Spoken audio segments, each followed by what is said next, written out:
today's Q&A. So, the ball's in your court. Yeah. Yeah. Okay. Someone sent me a question. In the book of Shoftim, there are at least two examples emphasizing characters' right and left sides, and specifically grasping a weapon with their right or left hands. Is there a Kabbalistic meaning behind this? So I'm beyond the 5 books of Moses. I'm dreadfully ignorant of the rest of the Tanach. I never studied it carefully. Certainly not the book of Shoftim, but right and left definitely are Kabbalistic ideas. Right signifies loving kindness, and left signifies strict judgment and strict justice. And although they are both divine modes of action, they're not at all equal.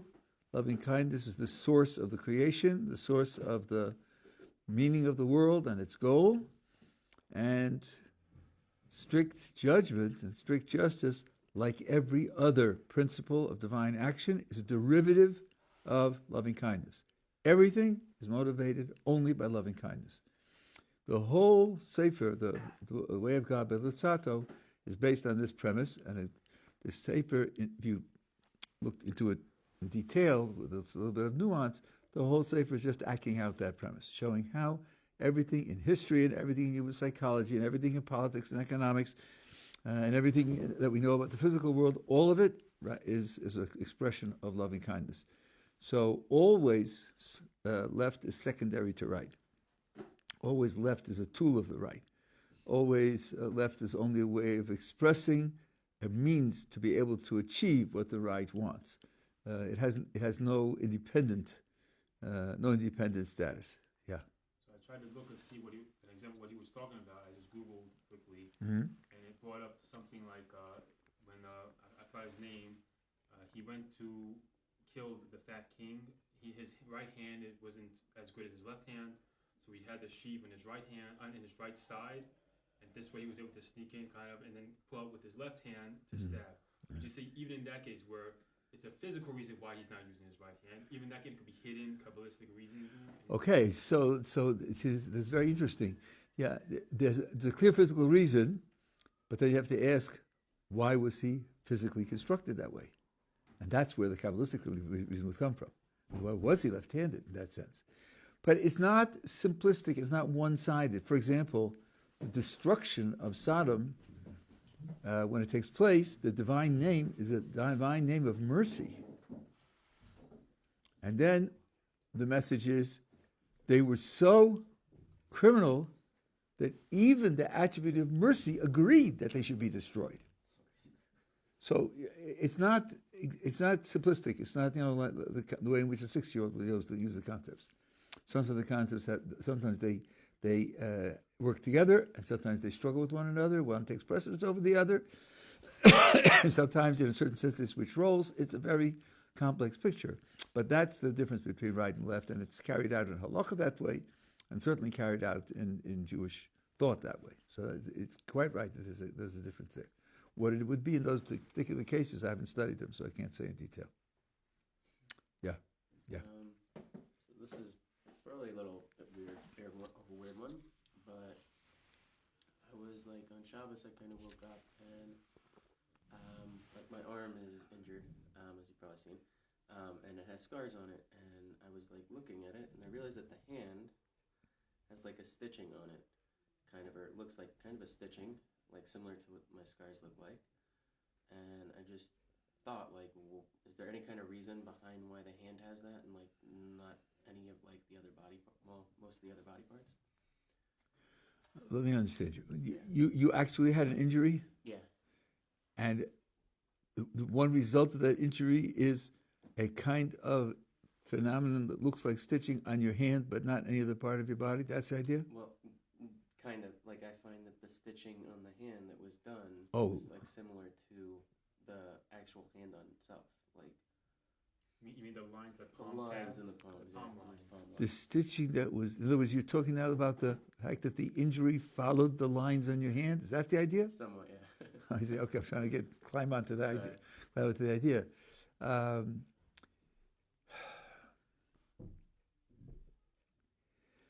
I'll tell you, I've wrestled with this in a general sense. And I'm of divided mind. I haven't been able to settle it. Does every fact have some significance? Or are there certain things which just are consequences of other things, but they don't have their own independent significance? You have a Sefer Torah, Torah scroll. You have all these letters. Now imagine you open it up wide, and you say, what's the exact different distance between this letter and that letter? Well, let's see, the exact in inches, in millimeters. Well, choose a unit. All the units, all the different numbers. Is the fact that this is 1,172, 4,293, and every pair. Do all those facts have significance? Now, God has infinite capacity. So there's no reason why he's going to be overwhelmed with the information. But the question is whether it has to have significance. Sometimes, the way we look at the world, sometimes, this had to happen and this had to happen, and they happened exactly 2,944 seconds apart. Well, they both had to happen, but is there any significance in the 2,944? That number of seconds apart? And then how about nanoseconds? It's a bigger number. You go on and on like that, or you simply say, look, they had to happen, and as a result of their happening, they were this far apart, but that in itself has no particular significance. My instinct tells me that there are going to be things that don't have significance, but I can't prove it. And it's certainly not because God couldn't make the ball significant. It's just I don't see any point in it. I don't see that the world, a necessity for the details of the world to work out that way. It's a little bit like, maybe now I'm thinking there's a connection here. It's Hashem. We're in the final stages of editing the final manuscript of the book that my Rebbe and I are putting out about individual providence. And the Rambam, along with others, but the Rambam in particular writes that only human beings have individual providence. The species of other animals don't have individual providence, let alone trees and stones. But when we talk about individual providence, there's a systematic ambiguity in those words, and in different places they mean different things. Even the same author, in different places they mean different things. And roughly, I'm giving you now about 30 pages worth of stuff in the book. Roughly, the differences between whether there is a decision to make this happen versus whether there's an individual purpose in the decision of making this happen, or whether making this happen for the sake of something else. The thesis of our book is that God makes everything happen, and he sets it up so that each thing will happen the way it does. But when you ask why it happens, only some things are made to happen because they're important, and other things are made to happen because they're a means to something else. And for all God's purposes matter, it didn't have to happen that way. It could have happened another way. It's just that in controlling the world, you have to decide how things will work, and this is the way it happened to work. So, for example, if a human being suffers a pain, says the Rambam, that's always corresponding to some failure that he did. Always. If there's any pleasure, that's always because he did something good, and that's why the pleasure came. One by one, individual. Each person's pleasures and pains are measured against their performance. Now, let's say there's a fish in a stream and there's a fly on the water, and the fish catches the fly and eats the fly and thereby is nourished. Well, the purpose there is that there should be fish and there should be flies. The constancy of species or types of organisms is something which divine providence cares about. But for the purpose of constancy of types, it didn't have to be that this fish would eat this fly. This fish could have eaten a different fly. Or this fish could have died and another fish could have eaten that fly and thereby maintained the species. Yes, God's control of the world made it happen that this fish would eat this fly. It wasn't an accident. It wasn't random. It didn't happen by itself. God doesn't go on vacation. But if you ask, why is it that the divine providence made this fish eat this fly? The answer is not that this fish had to eat this fly, but it's part of a program of keeping fish alive and keeping flies alive. And God could have done it for all the purposes he has. Could have been a different fish and a different fly, wouldn't have mattered. So that's a little bit of an example. I'm thinking now, you see, it's wonderful when people ask questions. You read things up that you've thought about 100 times. Maybe this is a bit of evidence on the side of the fact that certain facts don't have any intrinsic significance. I'm glad I thought of it before the book is published. It'd be embarrassing to have somebody read the book and say, "Hey, look, you wrote this over here." Doesn't that imply that? So I think that maybe that's the fact that not every particular fact has to have significance in and of itself. In your case, it could be that you'll find that because you were triggered to think about it, that will trigger you to think about other things, and you'll come to certain conclusions, or be driven. Your thoughts will be driven in a certain direction, which will be a benefit for you. So it wasn't the intrinsic thought. Again, it was something that it triggered in the future. That's what I would say. Yeah. I was wondering, something I'm confused a little bit about is just the idea of like time, and then there's, I guess we live in a world of time, but there's also like God exists beyond time. So like sometimes I get confused about the correlation between like free will or like fate, like how much is in our control, or like how much is we're like kind of just like going along with God's plan, or like it's like a kind of thing, or Well, there are a number of ways of sort of taking your words and attaching them to a specific problem. One is the problem of God's knowledge of what we do. In particular, if he has knowledge before we do it, do we really have free will? That's called the problem of foreknowledge and free will. That's one way to attack it. And that's discussed in the literature, and there are two different ways to handle that. I'll give you one. This is all recorded. You can get on, but I'll give you one just to show you that there's something. When you work it out in detail a little bit, then there's a way to handle that very directly. So here's the way the problem is put by Maimonides and others, and the modern philosophers, after thrashing around for a couple of decades in the early 20th century, came to the same way of formulating it. If they had read Maimonides, it would have saved them 20 years, but okay. Here I am making a free decision. Shall I lift my hand or shall I not? When I go through this, sometimes I do and sometimes I don't. I make my own decision. And then I decide, 3, 2, 1, up! Okay, I decided up. I could have decided down, so up to me. I'm capable of doing both of them, and I have to decide up. It went up because I decided. That's the way it feels to me. Now, the clever critic says, wait a minute, Rabbi, do you believe that God is all-knowing? Yeah. How about yesterday? Was he all-knowing yesterday also? Of course.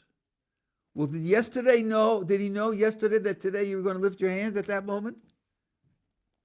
Yeah, sure. Then the critic says, well, Rabbi, if he knew yesterday that you were going to lift your hand at that moment, could you really have kept it down? Wouldn't keeping it down mean to contradict the knowledge he had yesterday? Do you really have the power to contradict God's knowledge? Isn't God's knowledge perfect, absolute, necessary?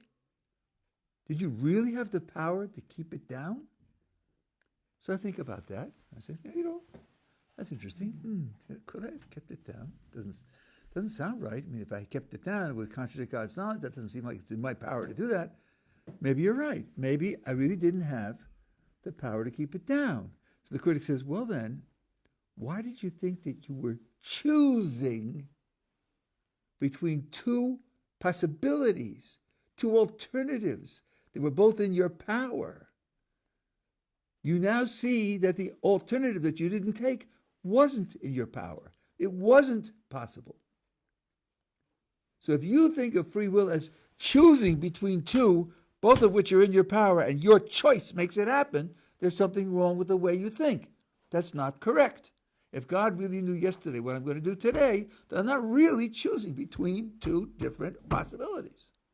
At this point, I begin to get nervous, what about that? And how do I defend free will, and so forth and so on. That's the way in which the problem is articulated. Now, given that way of expressing the problem, by the way, that means that the problem of God's knowledge is not that his knowledge makes me do what I do, causes me, pushes me around, gives me a shove, and I'm not moving on my own. That's not the problem. The problem is not with how I do what I do. The problem is, what about what I didn't do? Was that really possible? Was that really alternative? Was that really open? Was I really choosing between two? There's nothing about how I do what I do. It's just he's not choosing between two possibilities because one of them turns out not to be possible. Now, there is a direct answer to this question. Some reject the answer for other reasons. Go on. I'm not going to do that today, but there is a direct answer to this question. Let's play it out once more in a little more detail, and I'll show you where the critic here is making an assumption which we could deny. So, in the real world, this is what happens. In the real world, I raise my hand. In the real world, God knew yesterday I was going to raise my hand. That's the real history. Now, the critic asks a question not about the real world. He asks a question about a virtual world. What about a world in which you would keep your hand down instead of raising? So he's asking me to think about something that didn't happen. Because I really did pick it up. But think about another world in which you keep it down. Is that world a possible world? Could there be a world like that? Is that a possible scenario? Well, let's think about it. He says, well, listen, God knows that you're going to raise it up. Does he? Wait a minute. We're not talking about the real world anymore. We're talking about another world that never was true, that never happened. You're asking whether this other scenario is possible. So when you talk about the other scenario in which I keep my hand down instead of raising it up, why do you import into that scenario also that yesterday God knew it was going to go up? Who told you to put that in?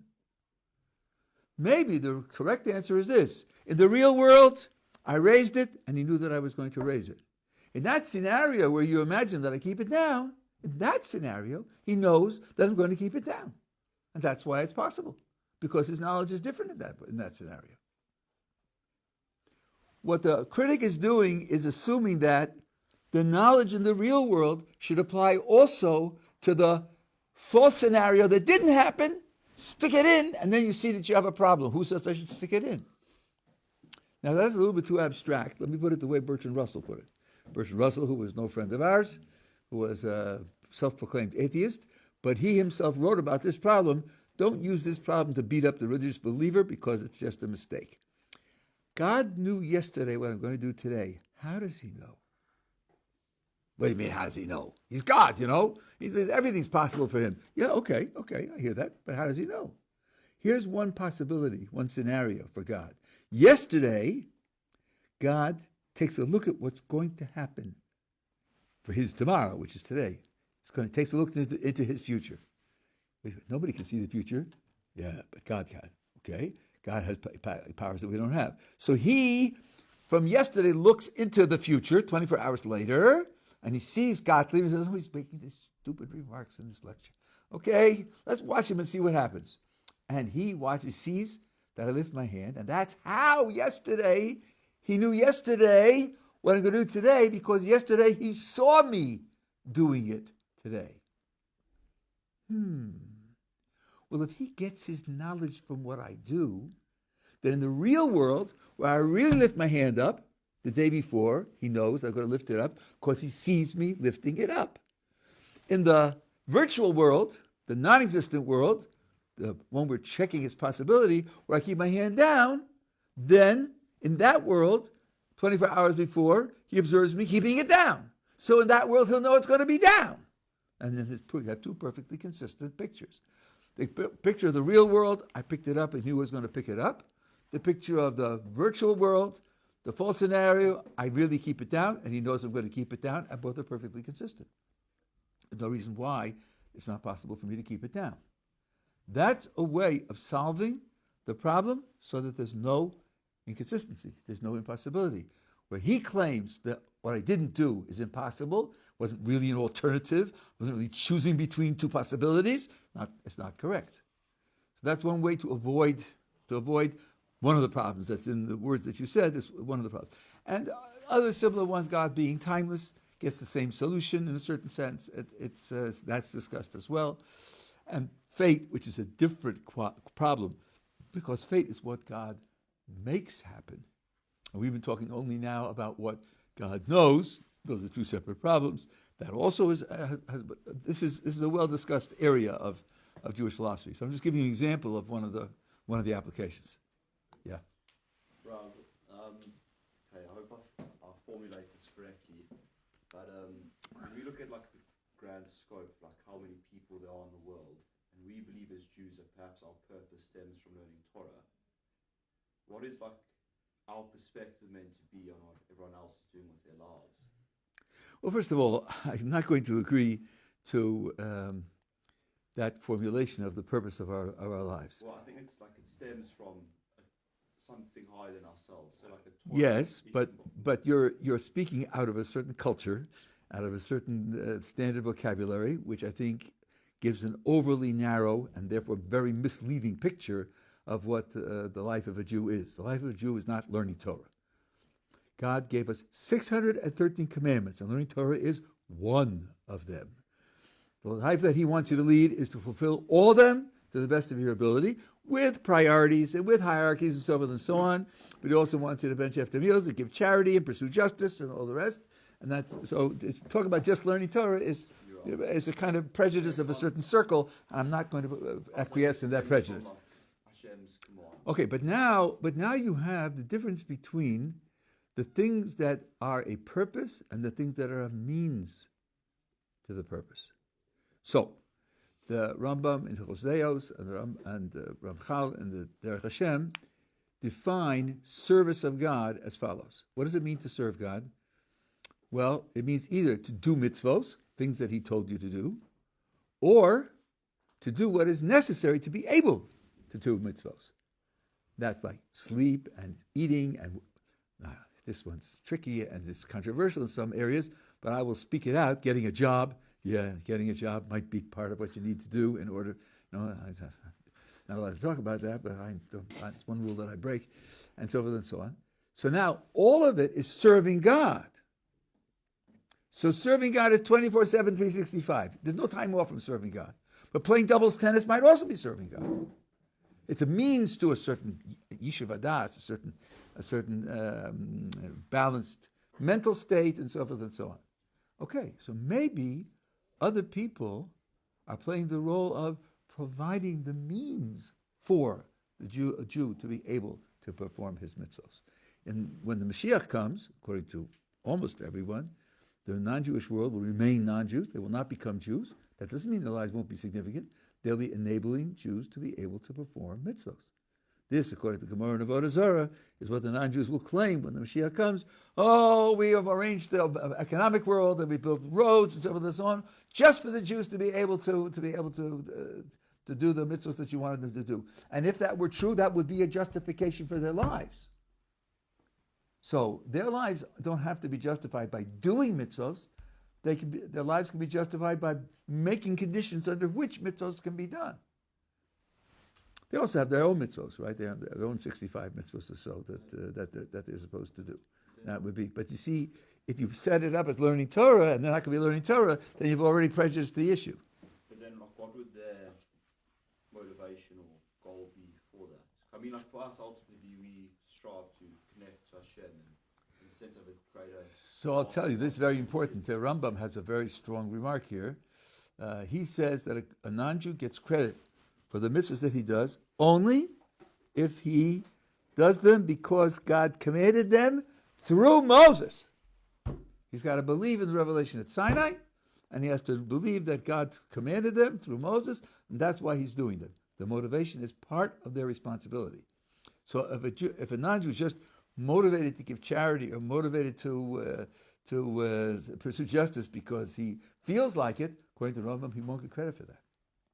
It has to be, it's really built into the language.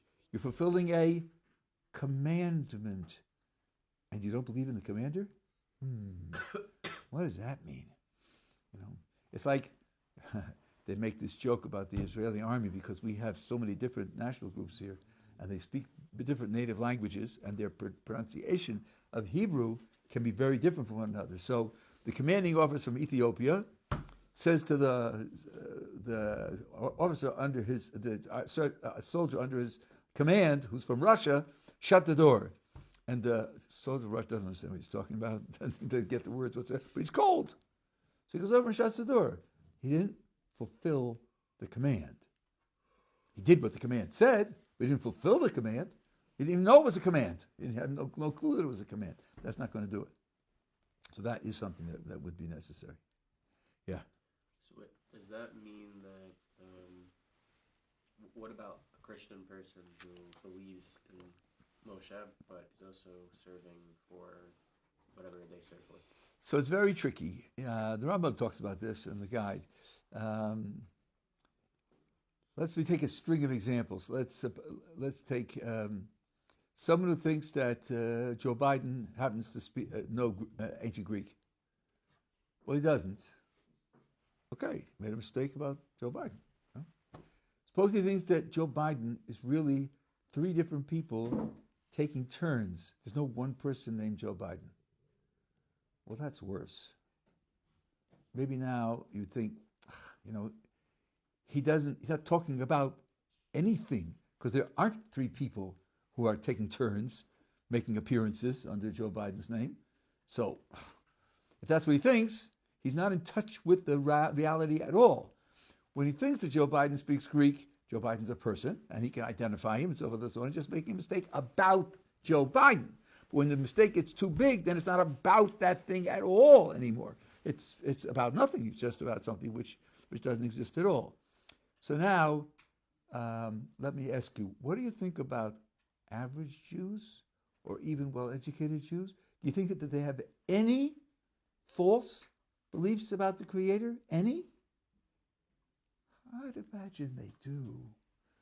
Thinking about the Creator is hard, and there's a big literature on it. Most people haven't read much of it, but innocently, they're making mistakes, thinking about what the Creator is, and what He wants to do, and what His purposes are. So, does that mean that somehow their mitzvos aren't mitzvos, and they're disconnected, and they're living in a world of unreality? No, they're making a mistake about the Creator. Now, this is a matter of degree. So, someone who thinks that the world is run at base by a plurality of 22 different deities, he's off. He hasn't got it at all. Someone who thinks that there is a Creator, but then there are beings under him who, this is called shituf, who being under him who have some independent decision-making capacity, but he's the only creator. This is wrong, and it's called avodah zarah strictly for a Jew anyway. For a non-Jew, it's controversial whether it is or it isn't. But to say that you're not connecting to the creator of the world at all seems to be a little exaggerated. So now you talk about Christians. I once made a remark in a shir here that there are hundreds of different Christian sects with different beliefs. And one of the boys said, "No, Rabbi, you're wrong." I said, "Really?" He said, "Yeah, there are over 1,000. I said, okay, gotcha. It's perfectly all right. I don't mind. Multiply them at will. Right? So you talk about Christians.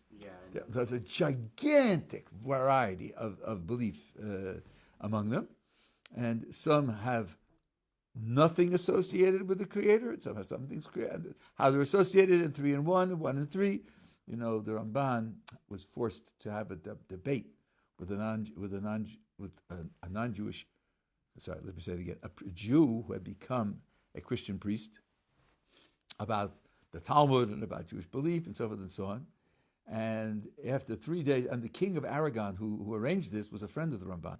But the church was breathing down his neck. So he asked the Ramban, look, I can't help it. You have to do this for me. So he sat there for 3 days, and it's all written up. The Ramban wrote it up afterwards. You can read it. It's published. After 3 days of answering their questions, the Ramban says, I've been answering questions for 3 days. Is it okay if I ask a question? So, so the king said, well, I'll tell you, that's the priest. And they said, yeah, he can ask a question. So the Ramban said, look, you guys believe in 3 and 1. 3 is 1 and 1 is 3. What is that? How does that work? It's like 3 peas in a pod? No. 3 qualities in one object? No. So after a few examples, they keep saying no. Ramban said, you tell me. What do you mean when you say that you have 3 and you have 1? And they said, this Pablo Christiani said, we don't understand it, we just believe it. To which the Ramban said, if you don't understand it, you can't believe it. If you don't understand it, you can't believe it. So when you talk about they're believing certain types of things, now actually the Ramban took this idea from the Rambam. Even Rabbi Chevelle in his edition of the Ramban doesn't bring it, but in part 1, chapter 50 of the guide, the Rambam talks about 3 and 1. And because he's talking about God's attributes, and he wants to say that maybe it should be like the Christians, and he says, listen, some people are concerned about knowing what to say. Knowing what to say. You're taught a mantra, and you know what words to repeat, and that gets you your social acceptance and opens doors for you and so on and so on. And they don't care whether there's a meaning behind it or not. They just say the words, like the Christians who say, God is 3 and God is 1 and 1 is 3 and 3 is 1, right? You can speak the words, but there's no thought behind them because there's just an open contradiction. And he said a Jew who will say that various attributes are many in us, but one in God is just as bad as a Christian. He's talking nonsense. He's just saying something that has. So when you talk about their having different beliefs, you have to be very careful whether they really have a belief or whether they just know the words to say. Pablo Christianity was telling us he doesn't have a belief because a belief is a meaning. It's a thought. It's an idea in the mind. Reciting syllables doesn't mean you have a thought in the mind. And if the syllables express a direct contradiction, there isn't any thought in the mind. So he was admitting that he doesn't have a thought in his mind. He just knows what words to say. Then you can't say that they have beliefs. A belief is a thought in the mind. It's not just words that you pronounce. So they don't have that. So it's very tricky to talk about what the beliefs are and how to define what the beliefs are and so on and so on. And there are so many variations. I could imagine that some are so extreme that you would want to say that the idea of God has been lost, and others would be mistakes, but not such serious mistakes. We don't want to say that belief in God. The fact that you're talking about God has not been lost. I think it would vary from case to case. Yeah. So my question, I guess, is in regards to like language, and my current perspective of language is that it's very subjective, I guess. Like you could say one thing and someone understands something completely different. So I guess, how do I know that, like, say, for God's mitzvot and commandments, like that I'm fulfilling what He intended for us to do, and like I guess also like, is there a certain like power or like message associated with words, or is it only the meaning we apply to it? Like, does it have like a meaning outside of us? It sounds like you've been affected by postmodernism. I would suggest to you that postmodernism is greatly exaggerated, both its value and its coherence and its applicability. Here, I'll give you an example, okay? I write up a contract with somebody, and my part of the contract is, on the 15th of every month, I will deliver to this person $10,000 in cash. I walk in with a box on the 15th, right? 15th of July, I walk in with a box, and he opens the box, and it's filled with 10,000 Monopoly dollars. And he says, where's my money? And I say, there it is, right on the table. There they are. Says, but this is play money. This isn't real. Look, it says in the contract, dollars. These are Monopoly dollars. So it's all right. Is this a serious disagreement? Is it really true that in the contract it could be read two ways, and who knows what the meaning is, and maybe it depends on the context like the president of Harvard said, yeah, calling for genocide of Jews might or might not violate our rules, depends upon the context, right? No, it's not really true that anything can mean anything, and people have their own meanings, and no meanings are acceptable, are rejected, and no means are inappropriate. It's just not correct. Dear John, I never want to see you again. What they call the Dear John letter. And he's crying his eyes out. And his friend says, you don't understand. Dear John means I'm writing to you from the supermarket and I want to know whether I should buy cereal. And I never means I want this particular cereal. And again means should I buy 2 boxes? That's all. What are you worried about? No. Sorry. She's rejecting him and he's lost it and he's crying because that's the fact. Don't tell me the text can mean whatever you want. That's absolute nonsense. So there are variations sometimes in the meaning of a text.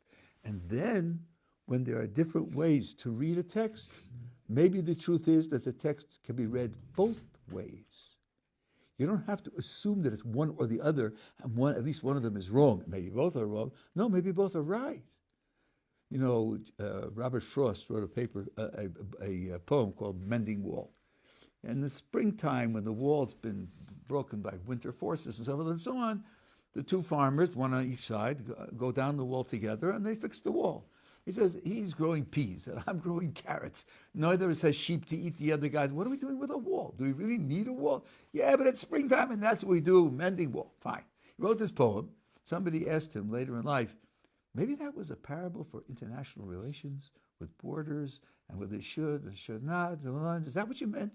And he said, no, I meant mending walls in the springtime in New England. But maybe the poem could mean that. Maybe it could mean that. And then wouldn't mean that one's right and one's wrong.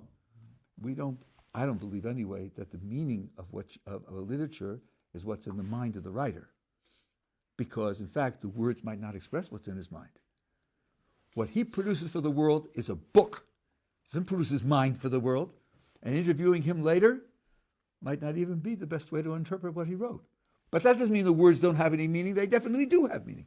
And for every meaning they can have, there's an infinity of meanings they can't have. They're ruled out. So the language isn't infinitely flexible like that.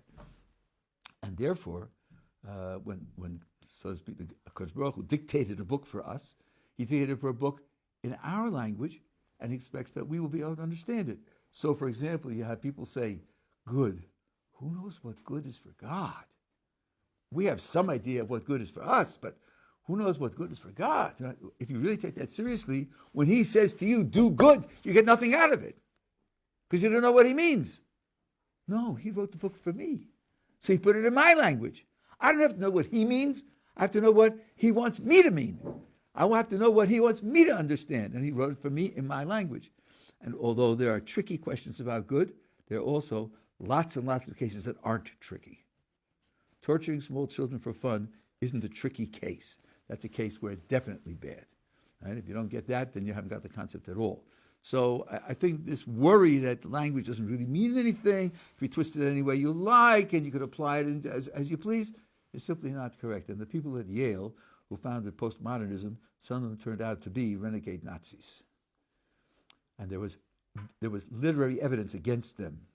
So maybe there was a thought there, if the literary documents don't really mean anything, then you can't accuse me because all you got for me is literature, and therefore it doesn't mean anything, and therefore, it was really, it's just like much of the modern nihilism and antinomianism that you find, especially in the college world, it just doesn't hold water. Doesn't hold water at all, yeah. I have a similar question, but not really. Am I supposed to take that seriously? Yes, but no? Okay, fire away. So we believe that Hashem spoke the world into existence in the Hebrew language, or the Hebrew alphabet. But I've seen like archaeological findings of like a Proto-Hebrew and sort of like the evolution of some of the letters or the glyphs over time, like that wasn't their quote unquote original form that's been found in writings. Like a I don't know if that makes sense, or if there is there some was there ever some evolution on the human side at least to get to the Hebrew alphabet that we have now? Well, yes, our sources talk about that. We know about that. In fact, when we came back from the Babylonian exile, a lot of things changed, and one thing that changed was the alphabet. But I think it's Maral who explains as follows, that both alphabets were always in use, but they had different uses. You know, I think it's in Arabic, they have like literary Arabic and ordinary pedestrian spoken Arabic. Similarly, there was an alphabet. When you said alphabet, you meant the shapes of the letters. Yes, I didn't catch that till the end. There was one set of shapes that were used for holy writings, and the other set of shapes that were not used for holy writings. Now, and that changed when they came back from the Babylonian exile. So we know there was a change. That's not news to us. But it wasn't an accident that there was a change. And both alphabets, since they were both ancient, both alphabets have their connection to reality. They're not arbitrary. They're not just conventional. How to separate them out and how to separate them out in time, I don't know in detail. I never studied that in detail. But what the archaeologists, and of course, I don't know if the archaeologists have really found what we're talking about. But the idea that the shapes of our letters change, we do know. It's in our literature. So you could follow that. Yeah. Rob, maybe to spring forward off that question about the languages, a little bit different though, but are we somewhat capable of understanding objective morality of what actually makes something good versus evil? I mean, like, obviously, like, we can understand in our modern sense, like, maybe perhaps it benefits society or not, but are we truly able to understand the essence of what is good and what is wrong? Well, the word understanding is a little flexible. For example, suppose in every case you got right what was good and what was not. When somebody asked you for a definition, you weren't able to get it. You weren't able to give the definition in words. Would that be called understanding, or would it not be called understanding? Let me give you a far example, and then maybe a closer example. I had a friend still in this world. He worked at the Applied Physics Laboratory of Johns Hopkins University, where they make satellites and bombs and smart bombs and things like that. And he told me that in the United States Navy, they had a problem. When you're in a submarine, and you're using a sonar scope to observe the waters in front of you, so you send out sound waves, and you get the sound waves reflected back, and they make a pattern. And on the basis of the pattern, you have to judge what it is that it's mounting against. And there's certain schools of fish which give a pattern very similar to the pattern of an enemy submarine. Now, you don't want to use your torpedoes on fish, do you? No. So it's very important to be able to tell which is which. There were two people in the Navy who, looking at the sonar scope, could reliably tell you whether it was fish or a submarine. And then one died. So down to one. And they had this problem. So I said, I suppose the Navy figured out the strategy of asking them to tell them what the difference is. Yeah, actually, some geniuses in the Navy thought that out. And they asked them, and here's what they said. Well, the fish look like fish, and the submarines look like submarines. I mean, they just look different. To them, they look different. Not to anybody else. They couldn't see it. And to them, it just looked different, right? Do they know the difference? Well, they get it right every time. So I guess they do know it, but they can't put it into words. So the fact that I can't put it into words doesn't mean that I don't know it. So now, if people get right what's good and what's not good, that means there's some kind of knowledge there, especially if people agree on it. If people discuss tricky cases and come to conclusions, that definitely means there is some knowledge there, even if it can't be put into words. And indeed, you don't want to demand for knowledge that you give it a definition, do you? Because then, how would you end the chain? What does P mean? P means QRS. Okay, what does Q mean? Oh, Q means XY. What does X and Y mean? Right? There's got to be a stop for this somewhere, because only have a finite number of words. You can't define everything in terms of something else. So there's got to be some things you understand without giving the understanding in other words in a definition. This game of of asking for definitions has got to stop somewhere. And therefore, when you're in having a discussion and the sophomore who's taken 6 months of philosophy thinks he's very clever and he says, define your terms. Often the right thing to do is say, no, I don't have to. Because our usages are so common, it's clear that we have a concept in common. And if I can't give you a verbal definition, that doesn't mean I don't understand it. It's just a mistake. That's why he's only taken 6 months as philosophy. If you'd taken 3 years, you'd have known better than to demand a definition for everything. So the question is then, how much knowledge do we have and how much agreement do we have?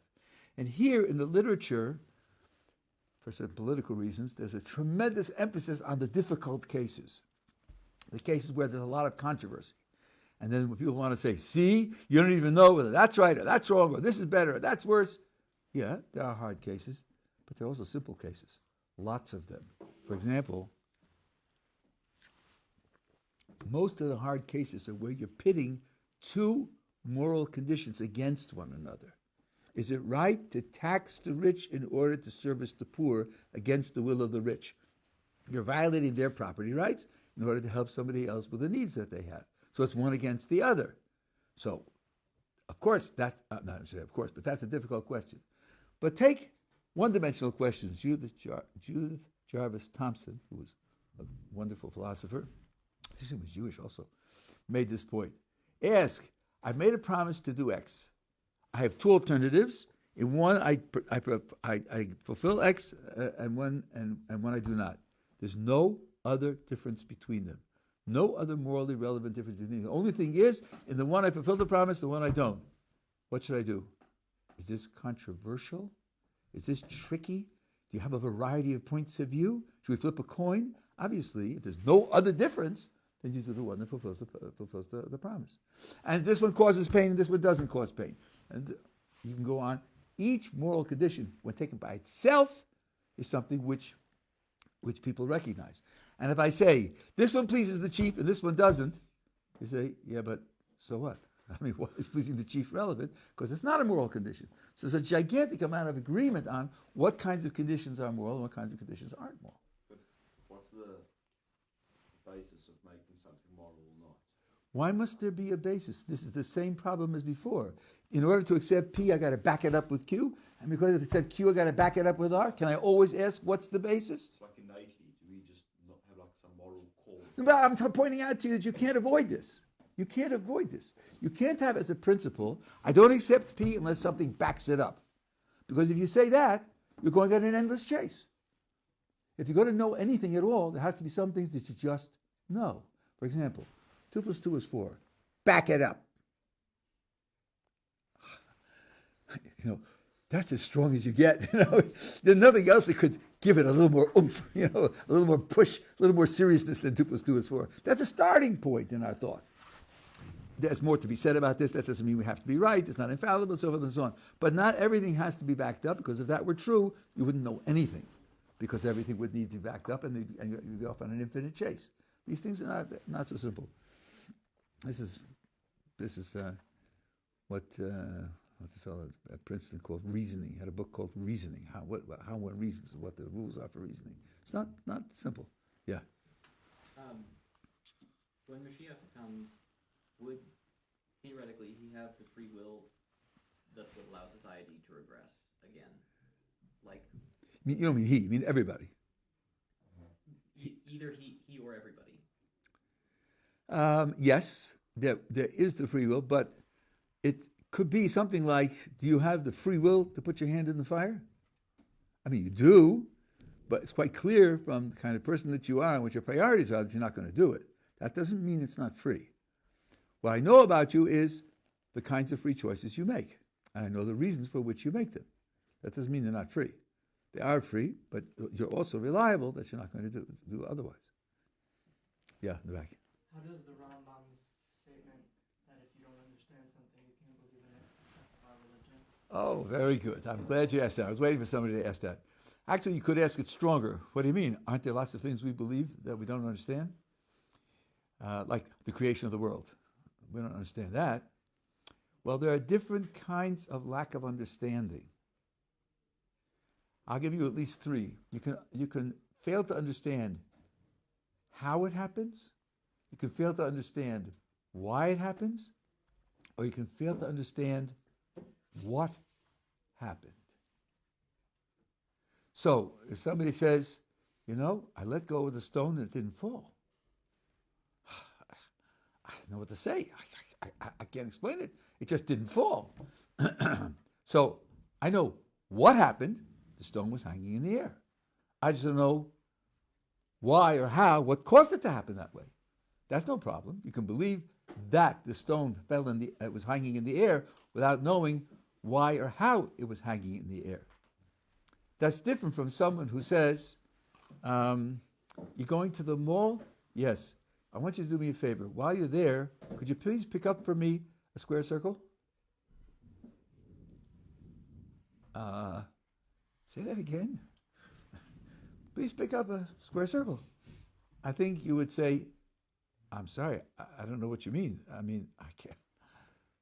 Square, circle, but I can't get, I don't understand how to get something that's both a square and a circle. I don't understand what you're asking for. I know what you mean. That's where you can't have a belief. You can't have a belief when the words that you use to describe the belief are a contradiction, because there the belief has no content. That's what he meant, and that's what he was talking about. So you say 3 and 1 is 3 and 3 is 1. That's gibberish. That's gobbledygook. 1 can't be 3 and 3 can't be 1, as far as I know, as far as I can understand. Maybe you mean something that I never thought of, but then teach me. Don't just say those words to me. Because if all I have is those words, I have no concept whatsoever. A belief is based on a concept, an idea, an understanding, and I have no understanding. That's what he meant. If you can't understand what is being said, then you can't have a belief. But if you don't understand how something happens or why something happens, you can certainly have a belief that it is so. We don't understand how God created the world, and both the Maimonides says that as a philosopher, and the Kabbalists say that as Kabbalists, this idea that there are two great realms, warring realms, sects, the philosophers and the Kabbalists is absolute nonsense. Absolute nonsense. And this is one of the many things that they agree upon. Both the Rambam and the Ramchal say, on creating the world is something. We know the world is supported by the Creator, and without the Creator's support, it would cease to exist. But what the Creator is and how He has the access to make the world exist, that we don't know. So we know that it's so, but we don't know how and why it's so. Well, the purpose for what we do, though, that's part of the why. Yeah. In terms of it's a very different question, but in terms of the woke world we've been exposed to, Yeah. in a sense, or my understanding of it, that if you feel some way innately, you have a justification of acting out on that. So, like a brief example, like the male feeling as if you should transition to a woman. Torah clearly forbids that, but how are we meant to view that within them? Is it perhaps a mental disease, or I think you dignify it by making it a mental disease. or is it That would mean that they have no choice. The whole system is so childish. And maybe that's an insult to the children. It's so childish and it's so rife with contradiction. You know what I feel like? You know what I really feel like? I feel like defending Israel. I feel like defending against the enemy. So it's right for me to do that, right? It's okay for me to do that. It's my expression of myself in life. Is that okay? Oh no, not that. Just some feelings, but not other feelings, right? I'm worried and disturbed and frightened by. I'm a woman. I'm disturbed by the trans man using my facilities. You can't have that feeling. You're not allowed to have that feeling. If you have that feeling, then you're evil. And we have to disregard your feeling. Only the feeling of the trans person counts, not the person who's disturbed by the trans person. Why is that? Give me a break.